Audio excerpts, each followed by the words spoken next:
विषय साधन पर ये मेन उसका ध्यान का क्या है, साधन है। तो विषय क्या, तो निज ध्रुव चिदानंद आत्मा, और साधन क्या, हमारी वर्तमान के ज्ञान पर्याय मति शुद्ध ज्ञान है ना हमें, हो। और फल क्या, अतीन्द्रिय आनंद। तो इसलिए क्या करना, तो हर समय हमारा उपयोग बदलता रहता है ना, उस बदलते उपयोग का उपयोग करना। जैसे दर्शनोपयोग और ज्ञानोपयोग दो है हमें। केवली भगवान का युगपथ चलता है, युगपथ चलता है, केवल दर्शन केवल ज्ञान। हमारा ऐसा नहीं, क्रम से चलता हाँ। तो जो दर्शनोपयोग है वो निर्विकार है, निराकार है, उसमें कुछ ये नहीं है। और ज्ञानोपयोग तो साकार है। हाँ, तो दर्शनोपयोग क्या कहते हैं, अब है ये जान रहे हम कि फर्श है, तो यहाँ दर्शनोपयोग पूर्वक ज्ञानोपयोग हो गया। फिर वहाँ से हम इधर आए, यह मैं ज्ञानानंद स्वभाव हूँ। तो पहले दर्शनोपयोग होता है, उसमें कुछ भी विकल्प नहीं है, निराकार है। फिर उसमें साकार क्या हुआ, मैं ज्ञानानंद स्वरूप हूँ। तो वह ज्ञानोपयोग बाकी कुछ भी विकल्प नहीं है, इसलिए वो ज्ञानोपयोग वहाँ टिक गया, तो वही अनुभूति होती है। यानी बदलते हुए दर्शनों ज्ञानोपयोग का उपयोग कर लेना है। उसका परिचय है दर्शनोपयोग ज्ञानोपयोग का। अभी आपने बताया नहीं, इसके पहले पढ़ा है उसके बारे में? नहीं, ज्यादा नहीं पढ़ा है, जरा हाई समझ में आ रहा है। दर्शनोपयोग में निर्णय नहीं रहता। हाँ, वो सिर्फ मैं का प्रतिभास है। हाँ, सामान्य स्वसम्मिति है, सामान्य सिर्फ। है, हाँ, ये विशेष हाँ, है। हाँ। और ज्ञान विशेष है। बराबर। तो ज्ञान में प्रतीति होती है, हाँ, लेकिन दर्शनोपयोग पूर्वक होती है। हम छद्मस्त है इसलिए। बराबर। इसलिए वो दर्शनोपयोग का उपयोग करना। हाँ, और जैसे वो उदाहरण देते थे महाराज जी, पानी है पात्र में, तो पानी की तरफ जब ध्यान जाता है तो उसकी पानी लक्ष्य में आते हैं। उसकी स्वच्छता की तरफ ध्यान जाता है तो स्वच्छता ज्ञान में आती है। एक बार एक ही जानना होता है ना, जब वो पानी जान रहे हैं तो पानी ही है सर सिर्फ। फिर जब स्वच्छता रूप है उसका विशेष, तब वह ज्ञान में आता है। उसी तरह मैं आत्मा हूँ, ये सामान्य हुआ, और मैं ज्ञानानंद स्वरूप आत्मा हूँ, मैं ध्रुव चिदानंद आत्मा हूँ। वीर समाज तो उसी पर घटाते थे, यह मैं ध्रुव चिदानंद। इतना उनका आनंद झलकता था उनके मुख पर, वो इतना अनुभूतिपूर्वक बोलते थे महाराज जी। उनके डायरी जो है स्वलिखित, वो भी ऐसे इतने भरे पड़े ना, उसमें भी शब्द शुद्ध ओम करके डायरी है एक। हाँ, पढ़ने जैसी छपाई है उन्होंने ऐसी। हाँ, तो आपको मार्ग मिलेगा उससे ध्यान का। मेरे पास है, शायद मैं देती हूँ आपको पढ़ने के लिए अभी। आणि 7 नंबर चार्ट ते घ्यायचे तेच की, पण असं जरासं म्हणलं पहिला विषय परिचित करून मग। उन्होंने बहुत चार्ट बनाए। ये दर्शन ज्ञान का चार्ट है, फिर वो 7 तत्वों का और 9 पदार्थ का चार्ट है।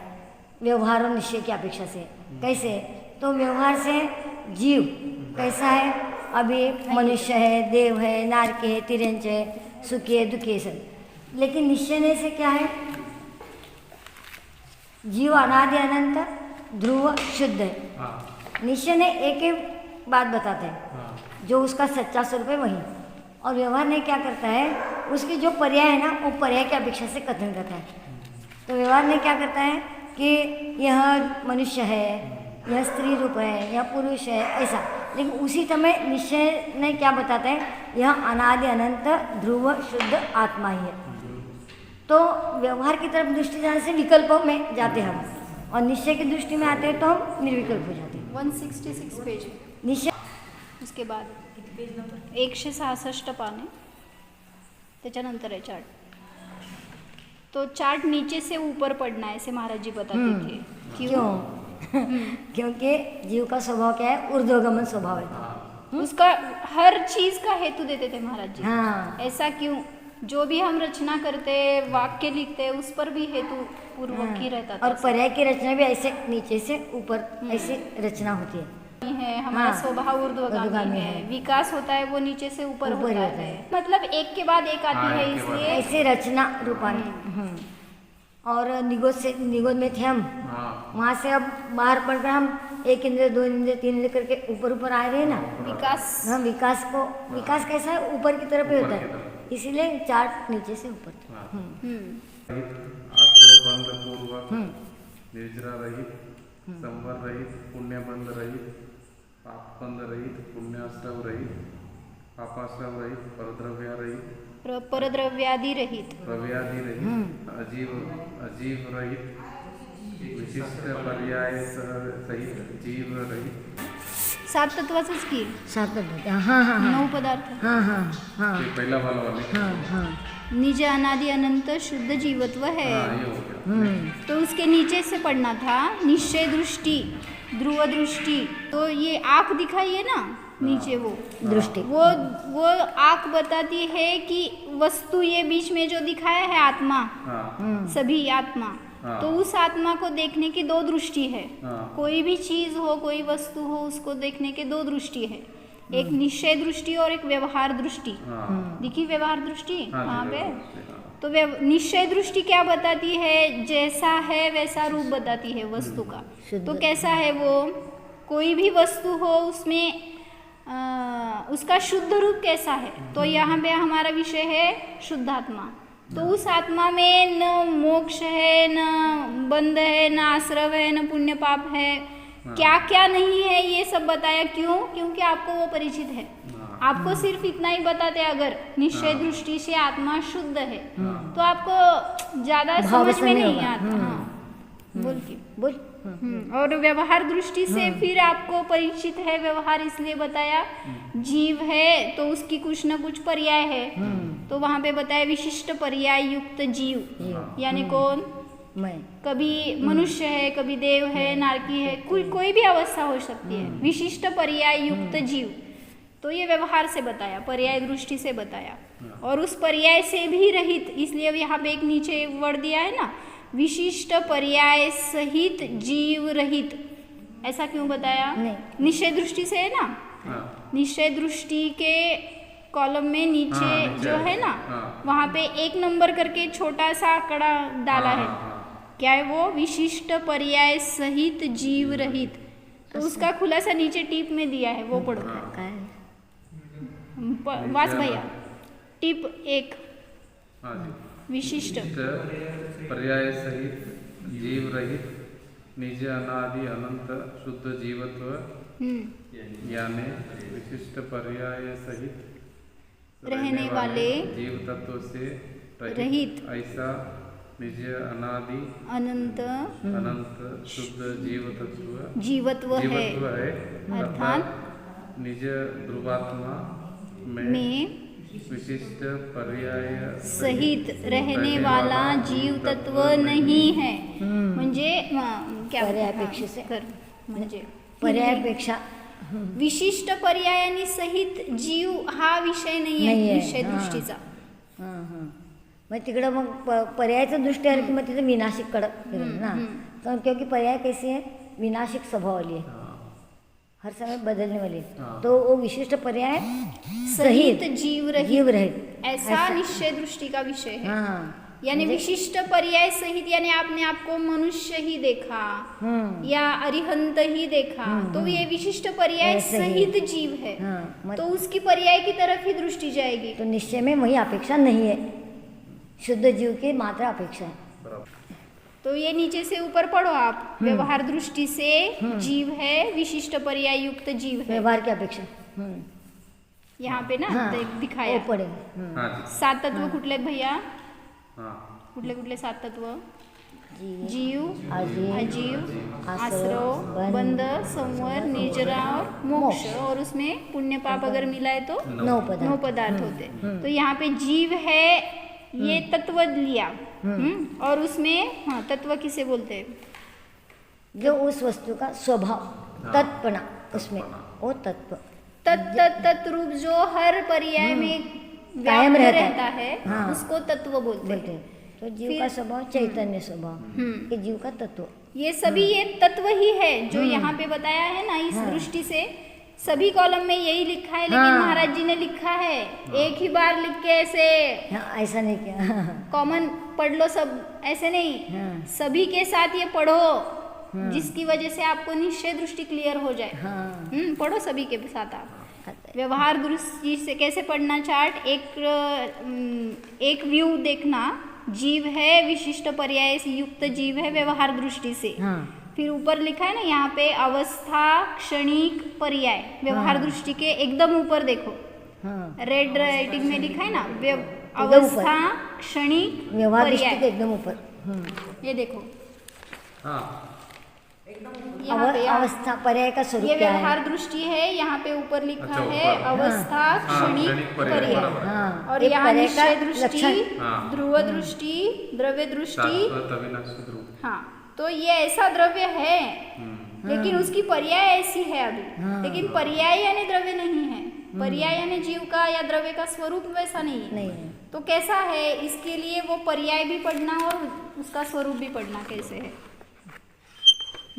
तो जीव है व्यवहार दृष्टि से विशिष्ट पर्याय संयुक्त जीव, अवस्था, क्षणिक, पर्याय। लेकिन निश्चय दृष्टि से ये आपने सब अभी पढ़ा। अभी आप नेक्स्ट पढ़ो। अजीव है, अजीब। मोक्ष रहित। नहीं यहाँ पे अभी है ना, अजीव, अजीव। अजीव है व्यवहार दृष्टि से। हाँ, हाँ अजू का स्वरूप आगे क्या है? वाचा की हाँ, बात। अजू क्या निजे है? जीव से पृथक आकाश आदि द्रव्य, निजे अनादि अनंत शुद्ध जीव से अन्य रहने वाले विकारी भाव। ये व्यवहार दृष्टि से अवस्था है, क्षणिक है, पर्याय है। क्या अजीव। समझ में आया उसमें से? अजीव यानी क्या हो? अजीव तत्व यानी क्या? मुझे छोड़ के बाकी सब अजीव तत्व। हाँ, मतलब जहाँ चेतना मैं ज्ञान दर्शन जीवात्मा, नहीं। मतलब मैं जीव तत्व, मुझे छोड़ के सभी बाकी सभी अजीब है। सब सभी मतलब क्या? सभी में मतलब सब आ गए, विश्व के सब सभी- पदार्थ। सभी जीव भी आ गए, सभी अन्य जीव जीव, भी शरीर और पदार्थ। अन्य सब जीव भी आ गए, हाँ। हरियत भगवान भी आ गए। और महाराज जी ने यहाँ पे और भी लिखा है, शुद्ध जीव से अन्य रहने वाले विकारी भाव भी अजीव है। हाँ। यानी राग द्वेष रूप परिणाम भी अजीव है। अजीब। हमें लगता है वो हमारे ही परिणाम है, तो हाँ, हमारा स्वभाव ऐसा लगता है। क्यों अजीव बताया उनको? क्योंकि वो उसके चेतन जैसे नहीं है, वो उनके जैसे है। वो चेतन ही है, हमारे ही भाव है। हमारे ये ही तो है। नहीं करता राग मतलब द्वेष वो उद्गत। कुदरत के संयोग से होते हैं ना। हाँ, सापेक्ष। पर सापेक्षता है, परिलक्षितता से होते हैं। और उसका लक्षण क्या है? अध्रुव है, विनाशिक है, क्षणिक है, इसलिए हमारा स्वभाव नहीं है। चेतन स्वभाव ऐसा है क्या? चेतन तो शाश्वत है, जो शाश्वत है हमारा वो इसलिए हमारा स्वभाव। नहीं करके बोल दिया। हाँ, तो ये विकारी भाव और- व्यवहार दृष्टि से है, अजीव तत्व है। और रागादि करने में शांति मिलती है, क्या अशांति होती है? अशांति, अशांति के कारण है। तो इसलिए मेरा स्वभाव। हाँ, मेरा स्वभाव तो शांतिमय है, शांति के लिए कारण है। मोह किया तो भी अशांति आकुलता है, राग द्वेष किया तो अशांति आकुलता है, क्रोध किया तो भी अशांति आकुलता है। तो ये सब मेरा लक्षण नहीं है, इसलिए मेरे स्वभाव नहीं। माता जी ने एक बार बताया था, किसी भी द्रव्य का फ्लो उसके स्वभाव की तरफ होता है। हाँ, जैसे आपने पानी गर्म किया, हाँ, वो गर्म हुआ कि नहीं हुआ? हाँ, उसका स्वभाव चेंज हुआ कि नहीं हुआ? नहीं। स्वभाव चेंज नहीं होगा। क्यों नहीं हुआ? गर्म हुआ ना वो पानी। पानी का स्वभाव तो शीतलता है। हां, आणि ते उकळलेलं पाणी गॅसवर पडलं तर काय होतं? हाँ, गॅस शिजतोय। मतलब उसकी पर्याय है क्षणिक, गर्म हाँ, हुई, मतलब लेकिन त्यावेळेस स्वभाव थंड आहे। शीतलता ही म्हणून है। चलता ही है। और अगर वो पानी आपने ठंड, स्वभाव। अग्नि पे डाल दिया तो वो बुझाने का ही काम करेगी। जाने का ही काम। यही सिद्ध करता है उसका स्वभाव शीतल ही है। शीतलता है। बराबर। तो उसका फ्लो स्वभाव की तरफ जाता है, मतलब वो गर्म करके रखो आप, थोड़ी देर के बाद ठंडा होता होता है। है। क्यों? स्वभाव। स्वभाव। स्वभाव है, इसलिए होता है। मतलब कितना भी- स्वभाव जैसा है उसी तरफ फ्लो होता है। फिर वैसे ही हमें क्रोध आ गया, यानी गर्म हो गया आप, फिर क्रोध वैसे ही रहो नहीं। थोड़ी देर नहीं के रहता। लिए, बाद में फ्लो तो जाएगा शांत शांत स्वभाव की तरफ, मतलब निष्क्रोध की तरफ। क्यों क्रोध नष्ट हो गया? किती वेळ क्रोध असतो? मग ते आपला स्वभाव वाटतो। कोई बोलता है हमारा क्रोध बहुत डेंजर है, मेरा स्वभाव बहुत डेंजर है। स्वभाव नहीं है, वो विभाव है, वो क्षणिक है और वो बदलने वाला है। तो स्वभाव उस क्रोध से भी भिन्न और है। स्वभाव दुखमय नहीं होता, स्वभाव सुखमय ही होता है। ये भी इसमें से हमें ध्यान में रखना।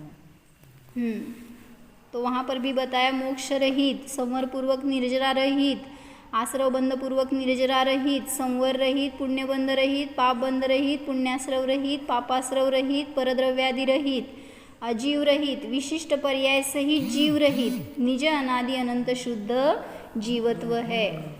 अजीव तत्व है, मतलब विकारी भाव भी चल रहे हैं बहिरंग में पर्याय दृष्टि से, फिर भी जीव उसमें अस्पर्शी भिन्न है। आगे आश्रव तत्व हाँ जी। बस। पढ़ो। आश्रव है पुण्य आश्रव सहित पाप आश्रव सहित। कैसे पढ़ना? व्यवहार दृष्टि से व्यवहार दृष्टि से आश्रव तत्व है, तत्व है, पुण्य आश्रव सहित पाप आश्रव सहित। उसके ऊपर अवस्था है, क्षणिक है, पर्याय है। निश्चय दृष्टि से मोक्ष रहित, सब वो तो सब सेम ही है सबका। सेम ही है, लेकिन पढ़ना पढ़ना है। वो ऐसे बताया महाराज जी ने, छोड़ना नहीं उसको। पूर्वक निर्जरा रहित, आश्रव बंध पूर्वक निर्जरा रहित, संवर रहित, पुण्य बंध रहित, पाप बंध रहित, पुण्याश्रव रहित, पापाश्रव रहित, परद्रव्यादि रहित, अजीव रहित, विशिष्ट पर्याय सहित जीव रहित, निज अनादि अनंत शुद्ध जीवत्व है। ये हो गया अनंत शुद्ध जीवत्व है। हाँ। आश्रव पर्याय मतलब- रूप जो नौ तत्व है ना, हाँ। उनसे भिन्न ऐसा जीव तत्व अनादि अनंत शुद्ध है। नौ तत्व यानी पर्याय है, पर्याय, और हाँ। उसमें भी तत्रूप जो रहता है वो जीव है, हाँ। वो शुद्ध इसलिए है। वो किसमें है, जीवा नियम सार में आया ना, जीवादि बहितच्चन। हे मुआ देव मप्पणो मप्पा। हाँ, ये सब वही बाह्य तत्व है, और एक जो अपना स्वभाव है वो अंतस्तत्व है, उसमें उसका आश्रय लेना वही अंतस्तत्व।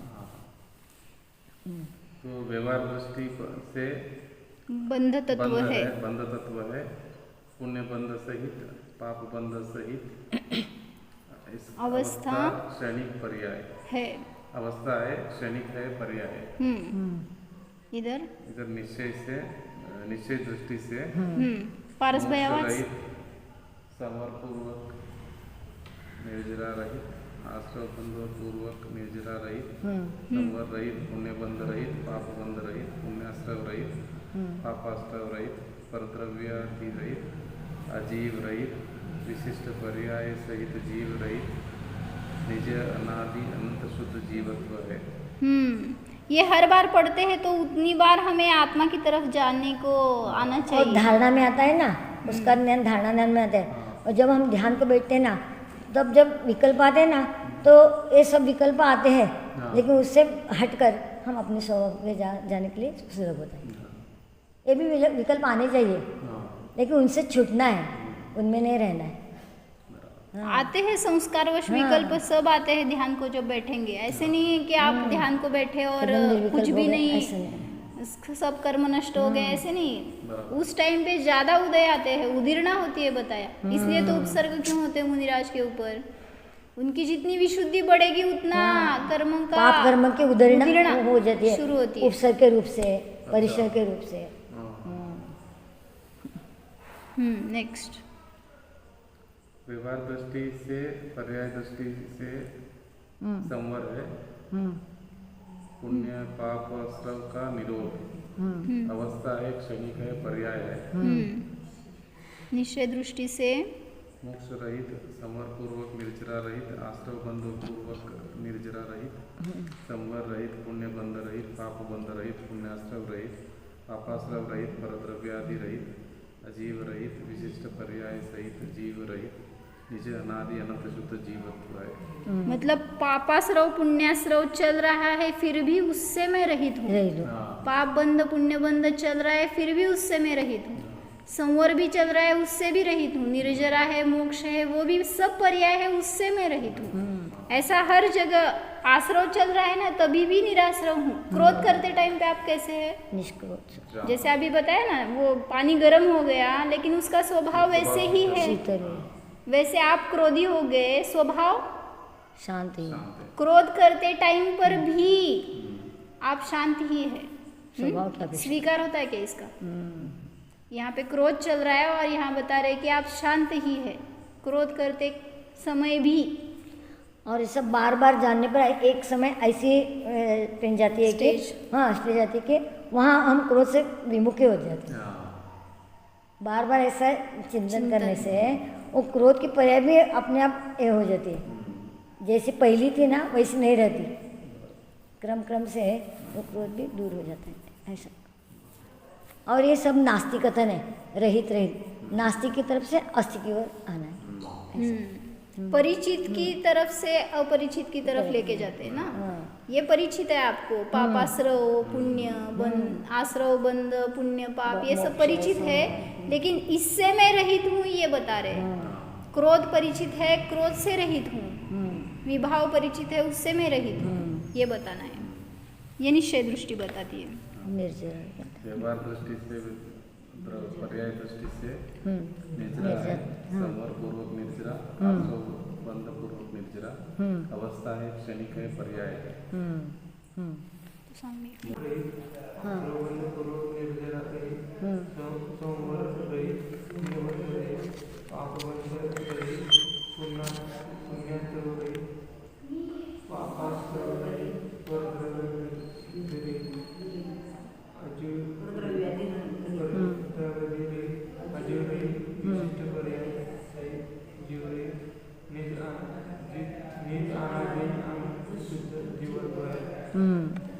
कुठली दृष्टी?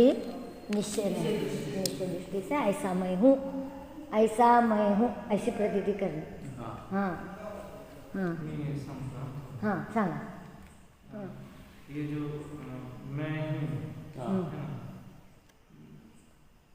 मुझे देखने के दो दृष्टिकोण हैं। एक व्यवहार दृष्टि से मैं जीव हूँ, विशिष्ट पर्याय से सही उसी अवस्था में जैसे भी मनुष्य पर्याय है, तो मैं दूसरे दृष्टि से मुक्त हूँ, शुद्ध हूँ, एक हूँ। अभी यहाँ पे पापाश्रव रहित हूँ ऐसा है, तो आनंद स्वरूपी हूँ। अभी दूसरी पर्याय लेते हैं, मैं एक अपेक्षा से मैं, ये बीच वाला जीव है, ये मैं हूँ। मैं एक अपेक्षा से अजीव हूँ, क्योंकि मोहराग द्वेष करता हूँ।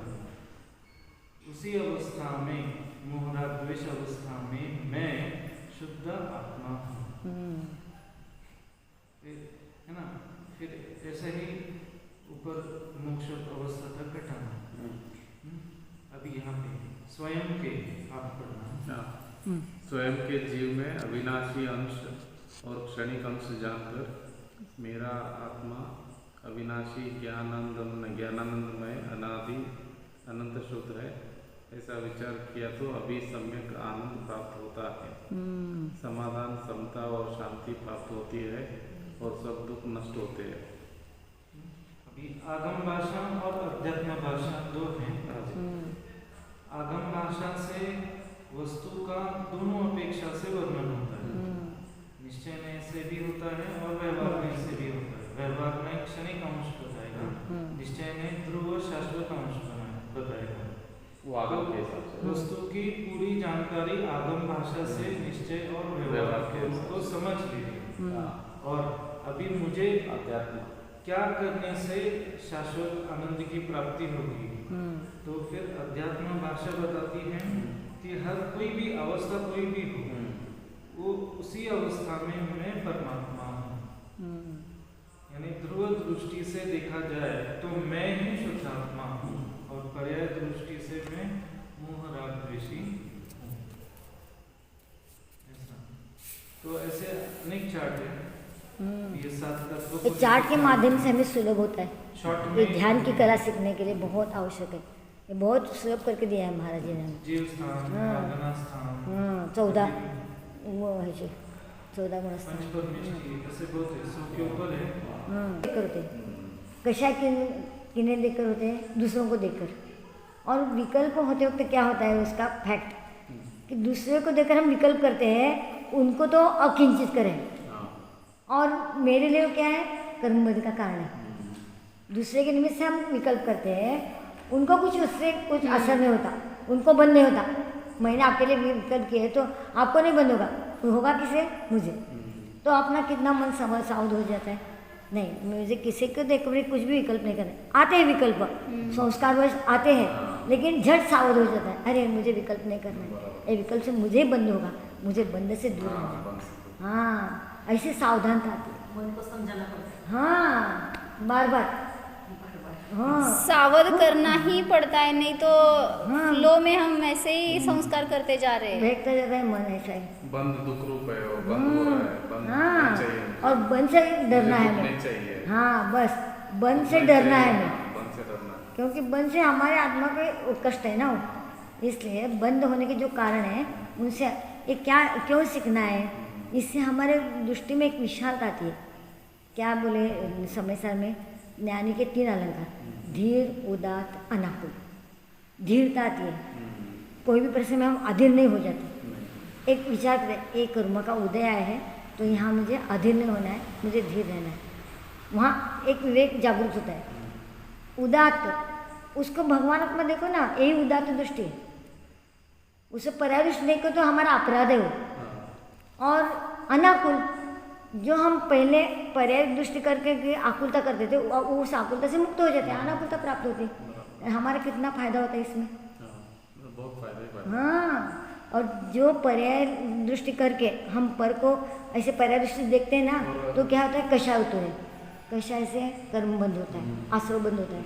आश्रव बंद होने पर वहाँ अशांति होती है, आकुलता होती है, और फिर उसका बंद होने पर उसका उदय आएगा। वर्तमान में अशांति है, भविष्य में उदय आएगा, वहाँ भी यदि वही संस्कार उदय में आए तो वहाँ भी अशांति, फिर नया कर्म बंद। ये चक्र चलता रहता है बड़ा दिन ना। था। हाँ, तो ये चक्र खंडित करने के लिए स्वभाव दृष्टि करें, इतना फायदा है इससे। स्वभाव दृष्टि से अपने लिए बहुत शांति आती है, लेकिन उसका बार बार उसका हैमरिंग करना पड़ता है, संस्कार करना पड़ता है।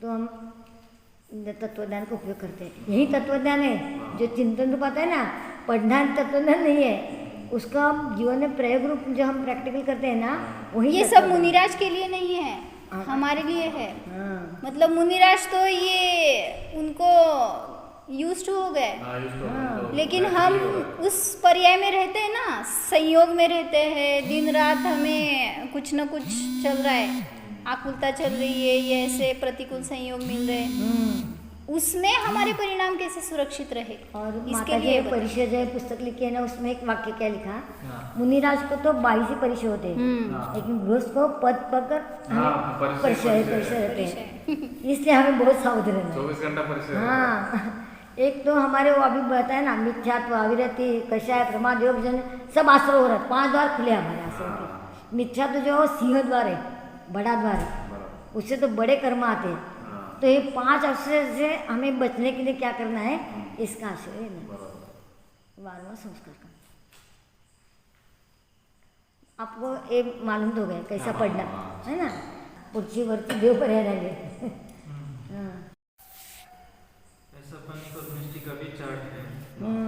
देखिए तो वह जीव साधु है, वही जीव को हम दूसरी अपेक्षा से देखते हैं तो भगवान आत्मा, शुद्ध आत्मा। फिर उनकी अवस्था साधु से उपाध्याय हुई, आचार्य पद आ गए, तो आचार्य अवस्था है। लेकिन उसी जीव को अपन दूसरी अपेक्षा से भगवान आत्मा। ये जो क्रमबद्ध पर्याय आपने सुना रहेगा ना गांधी स्वामी का, वो क्रमबद्ध पर्याय में मतलब हर चीज डिसाइडेड है ऑलरेडी, कब क्या होना है। तो शास्त्र में क्रमनियत ऐसा शब्द आता है। क्या डिफरेंस है दोनों? क्रमनीय एक ही है, भाव एक ही है उसका। शास्त्रोक्त शब्द क्रमनियत ऐसा है। अभी मतलब आज अभी मैं आपके साथ जो बात कर रहा हूँ डिसाइडेड था पहले, क्रमनियत थी। ये तो पर्याय सिद्ध भगवान के ज्ञान में अनंत काल पहले ऐसा केवल ज्ञान में झलका है। ऐसे कैसे आगे जो होने वाला सभी फिक्स है, सभी कुछ भी चाहिए अनंत काल तक फिक्स है, मतलब वैसा नियत है जो होने वाला है, दिखता है ऐसे, केवल ज्ञान में प्रकाशित होता है इसमें। मतलब वो जैसे होने वाला है वैसा दिखता है, या जैसा देखा है वैसे होता है, दोनों एक ही है। नहीं, जैसा होने जैसा है वैसा वो देखा होगा, जैसा होने वाला है देखा है बस। अगर ऐसे बोले वो उन्होंने देखा इसलिए ऐसा हुआ है, जो हो रहा है इसलिए उन्होंने जाना, उसमें क्या दोष? जो हो रहा है इसलिए उन्होंने जाना, हाँ, वो करता नहीं है ना, करता नहीं है, करता है। तो जो भी हो रहा है परिणमन उसके सिर्फ वो जाननहार है। और ये इतनी निर्मलता आ गई है ज्ञान में कि वो झलक रहे, सब पर्याय झलक रहे।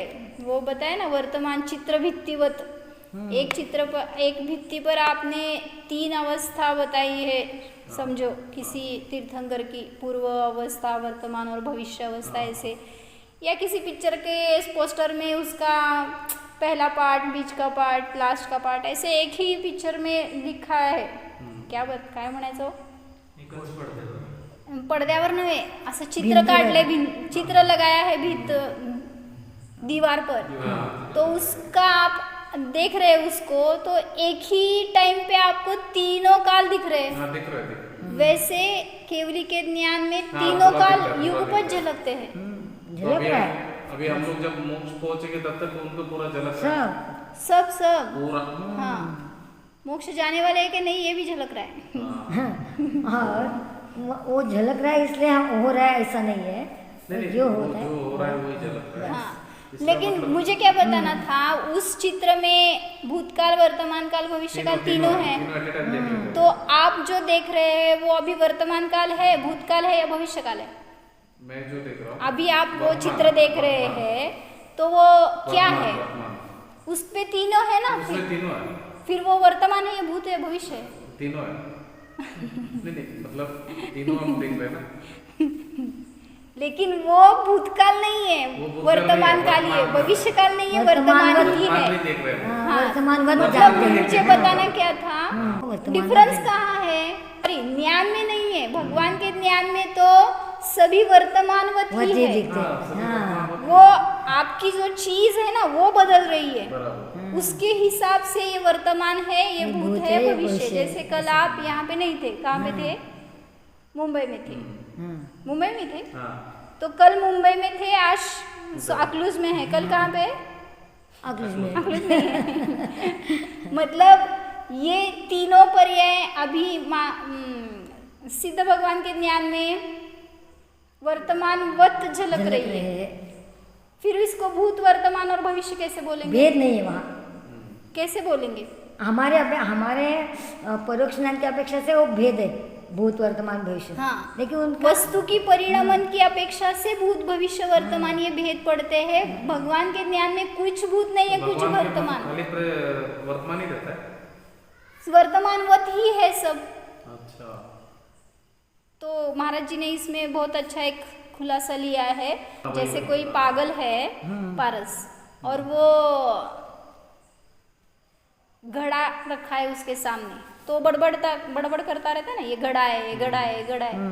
उसके सभी एक के बाद वो जो ज्ञान हो रहे, सभी ज्ञान में यही वो वाक्य बोल रहे, ये घड़ा है, ये घड़ा है, ये घड़ा है। आप क्या करते हैं? ये घड़ा एक बार जाकर मतलब वेस्ट है वो, उसको धारावाही ज्ञान बोलते हैं न्याय की भाषा में। तो धारावाही ज्ञान अप्रमाण रहता है, वही बाद में वही जानना मतलब मिथ्या है, वो ऐसे बताया है। फिर उन्होंने केवली के बारे में पूछा, वही क्वेश्चन। केवली भी पहले समय में क्या जानते हैं, वही दूसरे समय में जानते हैं, वही तीसरे समय में जानते हैं। फिर केवली का ज्ञान धारावाही क्यों नहीं? वो सहज हो रहा है। नहीं, एक ही चीज को बार बार जानना ये काम मूर्ख लोग करते हैं, ऐसा वहाँ पे क्वेश्चन है। हाँ, तो बुद्धिपूर्वक फिर करते हैं। केवली बुद्धिपूर्वक हो रहा है वो। नहीं, विषय तो वही आया ना ज्ञान में, फिर अलग क्या?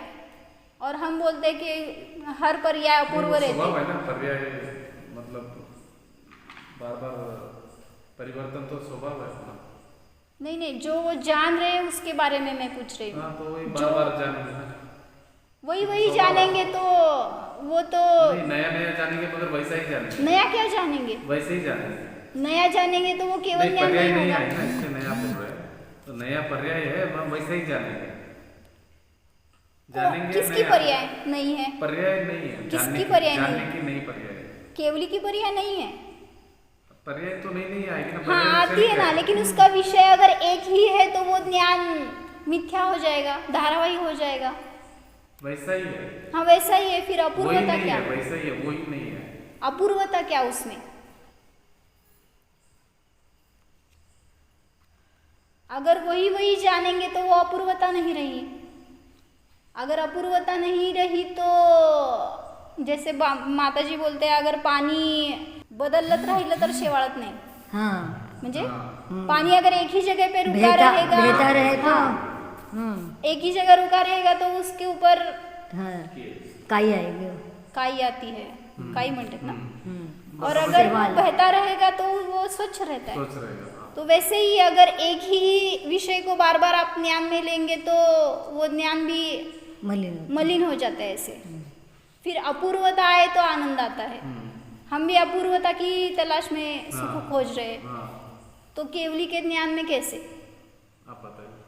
आप चिंतन करो आज।